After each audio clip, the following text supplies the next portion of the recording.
사랑하는 우리 중등부 학생, 학부모, 선생님 여러분 반갑습니다. 이번 주도 또 이렇게 영상으로 뵙게 되는데, 일단은 공식적으로 중등부 예배는 6월 7일 날 오픈하기로 됐습니다. 그래서 6월 7일 날 현장 예배가 다시 재개가 됩니다. 그러니까 그날을 기대하는 마음으로 또 기도하면서 기다렸으면 좋겠습니다. 이 사태가 빨리 진정될 수 있도록, 그래서 우리도 마음껏 찬양하고 마음껏 하나님을 예배할 수 있는 그날이 속히 오도록 함께 기도하기를 바랍니다. 말씀을 읽도록 하겠습니다. 오늘은 사사기 6장 11절에서 18절까지 말씀입니다. 여호와의 사자가 아비에셀 사람 요아스에게 속한 오브라에 이르러 상수리 나무 아래에 앉으니라. 마침 요아스의 아들 기드온이 미디안 사람에게 알리지 아니하려 하여 밀을 포도주 틀에서 타작하더니 여호와의 사자가 기드온에게 나타나 이르되 큰 용사여 여호와께서 너와 함께 계시도다 하매 기드온이 그에게 대답하되 오 나의 주여 여호와께서 우리와 함께 계시면 어찌하여 이 모든 일이 우리에게 일어났나이까. 또 우리 조상들이 일찍이 우리에게 이르기를 여호와께서 우리를 애굽에서 올라오게 하신 것이 아니냐 한 그 모든 이적이 어디 있나이까. 이제 여호와께서 우리를 버리사 미디안의 손에 우리를 넘겨주셨나이다 하니 여호와께서 그를 향하여 이르시되 너는 가서 이 너의 힘으로 이스라엘을 미디안의 손에서 구원하라. 내가 너를 보낸 것이 아니냐 하시니라. 그러나 기드온이 그에게 대답하되 오 주여 내가 무엇으로 이스라엘을 구원하리이까. 보소서 나의 집은 므낫세 중에 극히 약하고 나는 내 아버지 집에서 가장 작은 자니이다 하니 여호와께서 그에게 이르시되 내가 반드시 너와 함께 하리니 네가 미디안 사람 치기를 한 사람을 치듯 하리라 하시니라. 기드온이 그에게 대답하되 만일 내가 주께 은혜를 얻었사오면 나와 말씀하신 이가 주 되시는 표징을 내게 보이소서.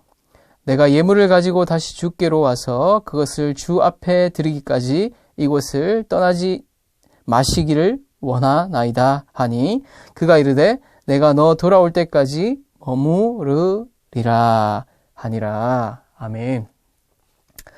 네, 조금 긴 본문이었는데 특별히 사실은 더 많이 읽어야 돼요. 네, 더 많이 읽어야 되는데 본과는 거의 6장 전체를 이렇게 본문으로 채택을 하고 있는데 목사님은 일부분만 이렇게 뽑아왔습니다. 왜냐하면 이제 기드온과 관련된 이야기를 하기 위해서 그렇습니다. 그래서 사실은 기드온 일생이 몇 장에 걸쳐서 기록되어 있지만 특별히 기드온이 하나님께 부르심을 받는 장면을 오늘 본문에서는 보여주고 있습니다. 사실은 오늘 본문에 보면 기드온의 푸념이 나옵니다. 기드온의 투덜거림이 나와요. 13절에 보면 오 나의 주여 여호와께서 우리와 함께 계시면 어찌하여 이 모든 일이 우리에게 일어났나이까 이렇게 이야기를 하고 있습니다. 하나님께서 함께 하신다면 왜 우리에게 이렇게 어려운 일들이 생기느냐 이렇게 묻고 있는 것입니다. 사실 이스라엘은 지금 어떤 상황이냐면 미디안이라는 족속에게 7년 동안 괴롭힘을 당하고 있었어요. 오늘 6장 읽진 않았지만 1절에 보면 미디안에게 괴롭힘을 당하는 그런 이스라엘을 1절부터 이렇게 기록을 하고 있습니다. 그리고 13절에 다시 한 번 더 보면 여호와께서 우리를 버리사 미디안의 손에 우리를 넘겨주셨다 이렇게 기록을 하고 있습니다. 그러니까 기드온은 하나님께서 우리와 함께 하시면 우리가 왜 이렇게 미디안에게 괴롭힘을 당합니까? 하나님이 우리 버리시지 않았습니까? 왜 괜히 이제 와서 나와 함께 한다고 이야기하십니까? 우리를 구원해 주실 거라고 이렇게 이야기하십니까? 이렇게 따지는 거예요. 자신에게 나타난 하나님의 사자를 향해서 따지는 겁니다. 하나님의 사자가 기드온에게 큰 용사여 여호와께서 너와 함께 계신다 이렇게 이야기를 하니까 아니 무슨 말도 안 되는 소리를 합니까? 하나님이 우리를 버리신 지가 언젠데 이렇게 이야기를 하는 거예요. 아마도 기드온의 이 마음은 그 당시에 이스라엘 사람들도 다 그렇게 생각을 하고 있었을 것 같습니다. 이스라엘의 이런 항변, 도전, 하나님에 대한 도전, 하나님에 대한 불평과 투덜거림은 생각해보면 그럴 수 있을 것 같다라는 생각이 듭니다. 그럴듯해 보이죠. 이스라엘의 항변 자체가. 하나님 도대체 어디 계셨습니까? 하나님 나와 함께 계시는 건 맞습니까? 하나님 우리를 지켜주시는 건 맞습니까? 이집트에서부터 우리를 인도해내신 그 하나님 도대체 어디가 계십니까? 이렇게 따지는 거죠.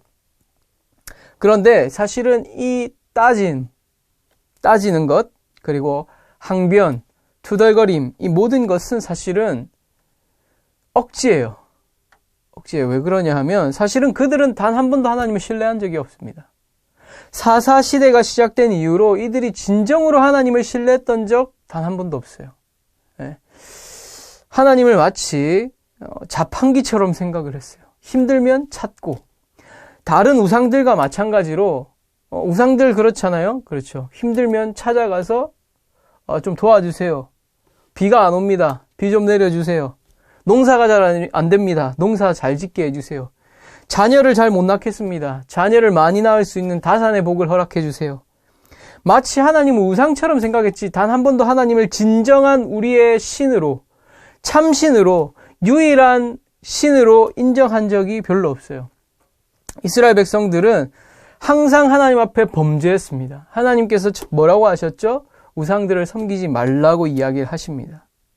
하지만 그들은 범죄하죠. 우상들을 섬기고 또 우상을 섬기는 민족들과 서로 결혼하고 또 서로 교류하면서 우상들을 드리게 되었습니다.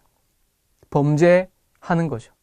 그렇지만 하나님께서 그렇게 이스라엘을 둘 수가 있습니까? 우리가 계속해서 살펴봤던 것처럼 우상은 우리를 행복하게 해주는 것이 아니라 오히려 우리를 더 불행하게 만드는 것입니다. 그렇기 때문에 하나님께서는 이스라엘 백성들에게 진노하심으로, 화를 내심으로 이 우상들을 다시 몰아낼 필요가 있죠. 그래서 하나님께서는 마치 자녀에게, 잘못된 길로 가고 있는 자녀에게 매를 들듯이 하나님께서는 이들에게 진노하십니다. 이들을 치시는 거죠.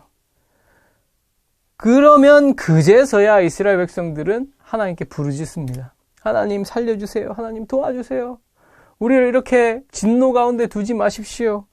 다른 민족들이 우리를 너무 심하게 괴롭힙니다. 이렇게 부르짖는 거죠.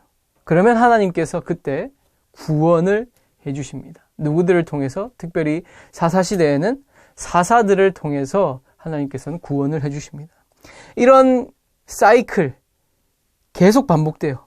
이스라엘이 범죄하고 하나님께서 진노하고 또 그들이 하나님께 부르짖고 또 하나님께서 그들을 구원하고 또 범죄하고 또 하나님께서 진노하고 또 하나님께 부르짖고 또 하나님께서는 사사들을 통해서 이스라엘 백성들을 구원해 주시고 또 살만하니까 또 죄를 짓고, 이것이 계속 반복되는 것이 바로 사사기예요. 한마디로 이야기하면 그들은 단 한 번도 하나님을 제대로 신뢰해 본 적이 없다는 겁니다. 그렇기 때문에 이 이스라엘의 항변, 하나님 도대체 어디 계십니까? 왜 도와달라고 할 때 안 도와주세요? 이 말은 사실은 맞지 않는 얘기라는 거죠.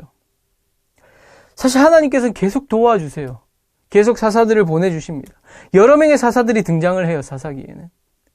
여러 사사들을 하나님께서 보내주셔서 이들을 구원하십니다. 유명한 사람들만 해도 여러 명이죠. 기드온, 에훗, 또 드보라, 또 잘 알고 있는 또 삼손, 이런 여러 사사들을 통해서 하나님께서 구원해 주시지만 이스라엘 백성들은 단 한 번도 자신들이 하나님과 함께 한다고 생각하지 않았다는 거예요. 하나님이 매번 구해주지만 하나님 도대체 어디 있어? 이렇게 이야기하고 있다는 거죠. 한마디로 하나님의 은혜를 모르는 안 좋은 이야기라 하면 자식이라고 할 수 있겠죠. 예. 정말로 이스라엘 백성들은 하나님의 돌보심을 제대로 신뢰한 적이 없습니다. 하나님을 신뢰하는 자는 아무리 작은 자라도 하나님의 뜻대로 사용하십니다. 오늘 기드온이 그래요. 기드온도 하나님을 신뢰한 적이 없죠. 이스라엘 백성들 하나님께서 매번 구해주셨지만 오늘 기드온이 뭐라고 이야기합니까? 여호와께서 우리를 버리셨다. 미디안의 손에 우리를 넘겨주셨다. 이렇게 이야기를 하고 있죠. 하지만 이렇게 연약한 자, 아무리 부족한 자라도 하나님께서는 하나님을 신뢰하기 시작하면 이 작은 자라도 부족한 자라도 사용을 하기 시작을 하십니다. 사실 이 기드온이라는 사람은 아주 재미있는 사람입니다. 오늘 읽은 11절에 보면 타작을 하죠. 곡식을 타작을 하는데 어디서 하냐 하면 포도주 틀 안에서 타작을 해요. 네. 혹시나 미디안 사람들이 볼까봐, 미디안 사람들이 그 타작하는 것을 보고 곡식을 이렇게 까부른다 하죠. 네. 이렇게 껍질을 벗겨야지 안에 것을 먹잖아요. 이렇게 타작을 하는데 혹시나 그것을 보면 뺏어갈까봐 이 기드온은 포도주 틀 안에서, 포도주 틀이 아주 컸겠죠. 그 안에서 이렇게 포도주를 짜고 발로 지디기고 이렇게 하겠죠. 그런데 그 틀 안에서 타작을 하는 거예요. 곡식을. 미디안 사람들이 뺏어갈까 봐. 이렇게 겁이 많았던 사람입니다. 사실은 미디안 사람들이 워낙 오랫동안 괴롭혀왔기 때문에 이런 건 그럴 수 있다 쳐요. 안 보이게 하는 건 그럴 수 있다 칩시다. 그런데 이 기드온은 계속 하나님을 시험합니다. 하나님 나와 함께 하시면 이렇게 해주세요. 하나님 나와 함께 하시면 이렇게 해주세요. 땅이 여기만 젖고 여기는 안 젖게 해주시고 여기에 안 젖고 여기만 젖게 해주시고 또 양털도 여기 젖게 해주시고 여기 안 젖게 해주시고 이렇게 계속 하나님을 시험을 합니다. 하나님을 제대로 신뢰하기 어려운 사람이, 아주 마음이 연약한 사람이었습니다. 유약한 사람이었습니다. 뿐만 아니라 15절에 뭐라고 이야기하냐면 나의 가문은 므낫세 지파 중에서도 가장 약하다. 므낫세 지파도 큰 지파가 아니었어요. 작은 지파였는데도 그 중에서도 약하다, 가장 약하다. 우리 가문이 정말 제일 작은 가문이다. 이렇게 이야기하고 나는 내 아버지 집에서 그 작은 가문 중에서도 가장 작은 자다. 이렇게 이야기를 합니다. 그러니까 이스라엘에서 아마 내가 제일 약한 사람일 거다. 이렇게 생각을 하는 거죠. 기드온이 이렇게 마음이 약했던 사람입니다. 그런데 이 기드온을 통해서 하나님께서 무슨 일을 하시냐면 미디안 족속들을 몰아내고 승리하게 하시는 사사로 세운다는 거예요. 하나님께서는 이렇게 연약한 자들도 하나님의 뜻대로 사용을 하십니다. 어떻게 하면? 하나님을 신뢰하기만 하면. 기드온이 여러 번 하나님을 시험을 해서 이제 하나님을 신뢰하기 시작했습니다. 그때부터 하나님께서는 이 기드온을 사용을 하셨어요. 그렇다면 하나님을 신뢰한다는 것이 무엇일까? 이 기드온을 보면 하나님을 정말 신뢰하는가 싶을 정도로 계속 의심을 해요. 기드온뿐만 아니라 많은 성경의 사람들이 하나님을 자꾸 의심합니다. 하나님 과연 정말로 이렇게 해주실까? 하나님께서 정말로 이 어려운 상황 가운데서도 우리를 이끌어 주실까? 하나님께서 정말 우리와 항상 우리를 지켜주실까? 배고플 때 우리를 배부르게 해주실 수 있을까? 목이 마를 때 우리의 목마름을 채워주실 수 있을까? 이런 의심들을 계속해서 하나님께 제시하는 민족이 이스라엘 백성들이에요. 의심을 계속하는 거죠, 하나님을. 과연 정말로 우리를 돌봐주실까? 저 우상보다, 저 거짓 우상보다 하나님이 정말 크신 분일까? 이런 의심 가운데 계속 지내게 됩니다. 사실 이스라엘 백성들뿐만 아니라 우리도 마찬가지예요. 우리도 마찬가지입니다. 목사님도 마찬가지예요. 어려운 일이 닥치면, 어려운 일이 바로 내 앞에 닥치면 정말로 이 어려움을 내가 과연 이겨낼 수 있을까? 하나님이 나를 도와주실까? 하나님과 함께하면 내가 과연 이것을 뛰어넘을 수 있을까? 하나님이 이 어려움을 없애주실 수 있을까? 나를 선한 길로 인도해 주실까? 이런 의심들이 들기 마련이에요. 혹시 옆에 부모님이 계시거나 아니면 또 부모님이 또 교회를 안 다니는 친구들도 있을 수 있으니까 혹여나 뭐 할머니, 할아버지나 아니면 선생님들에게 한번 물어보십시오. 정말 의심 없이 하나님을 믿으세요? 이렇게 물어보십시오. 그 대답에 정말 아주 당당하게 나는 하나님 절대 의심하지 않고 항상 믿음의 길로 행한다. 이렇게 이야기하는 사람 거의 없을 겁니다. 하나님을 신뢰한다는 것은 무엇일까요? 하나님을 믿는다는 건 무엇일까요? 그것은 하나님과 함께 하는 것입니다. 하나님과 함께하는 것. 오늘 본문에 보면 12절에 이렇게 이야기합니다. 큰 용사여 여호와께서 너와 함께 계시도다. 너와 함께 계시도다. 16절에 내가 반드시 너와 함께 하리니 이렇게 이야기를 하고 있습니다. 그리고 18절에도 하나님을 시험하고 있는 이 기드온에게 너 돌아올 때까지 내가 머무르리라. 네가 돌아올 때 내가 다시 너와 함께 할 것이다. 이렇게 이야기를 하고 있습니다. 사실은 하나님을 신뢰하는 것, 하나님 믿는 것, 신앙생활을 한다는 것, 하나님을 따른다는 것, 아주 어렵게 느껴질 수 있지만 사실은 하나님 옆에 붙어 있는 거예요. 하나님과 함께 하는 겁니다. 하나님 옆에 붙어서 하나님과 늘 동행하는 것, 함께 하는 것이 우리 신앙생활의 전부라고 할 수 있겠습니다. 여러분들 가운데에 정말 그런 생각을 하는 친구들 분명히 있을 거예요. 난 정말로 아직도 하나님이 잘 안 믿어져. 하나님이 내 인생을 정말로 잘 이끌어 주실까? 이런 의문이 드는 친구들 분명히 있을 수 있어요.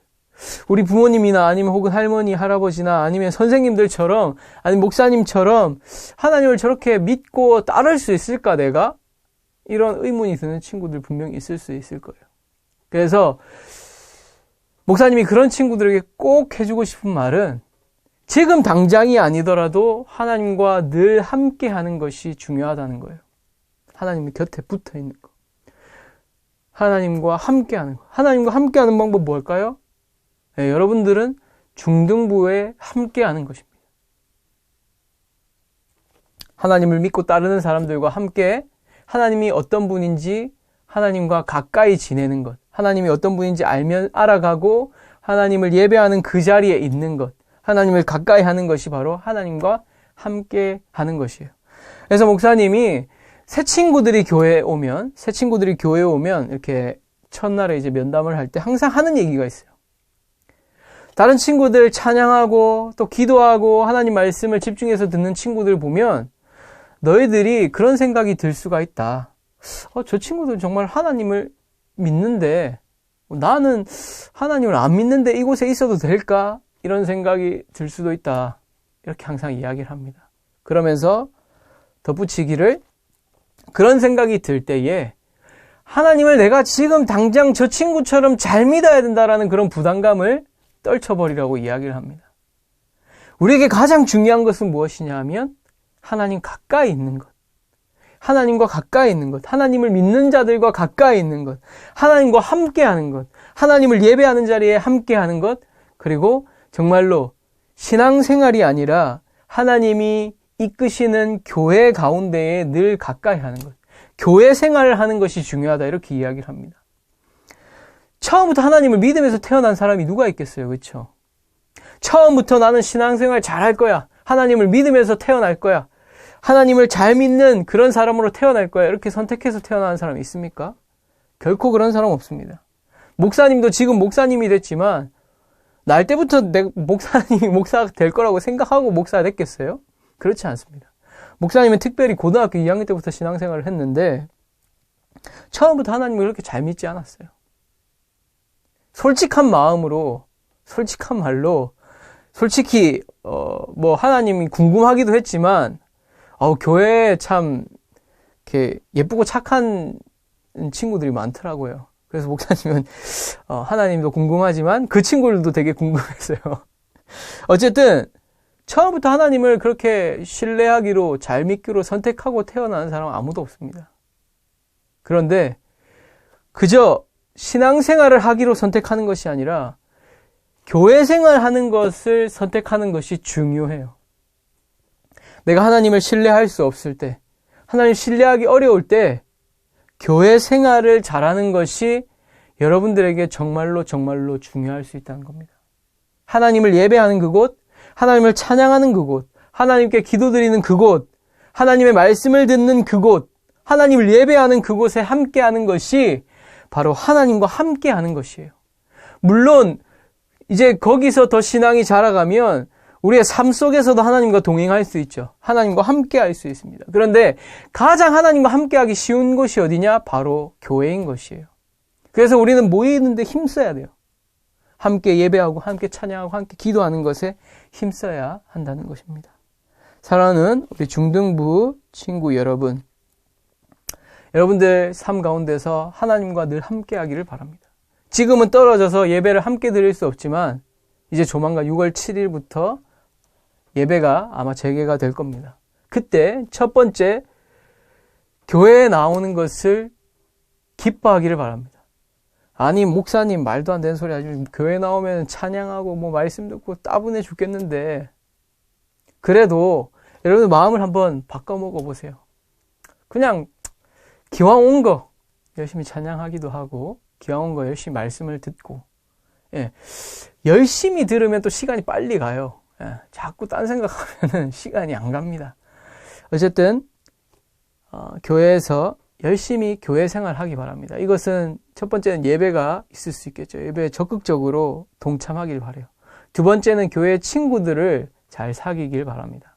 몇몇 친구들 보면 끼리끼리 뭉쳐 다니면서 진짜 한두 명만 친한 그런 것들을 보기도 해요, 종종. 그런데 그것보다는 내가 잘 알지 못하지만 신앙생활을 잘하고 있는 친구들, 혹은 내가 잘 알지 못하지만 또 함께 신앙에 대해서, 하나님에 대해서 이야기할 수 있는 친구들. 하나님 정말 너 살아계시다고 믿어?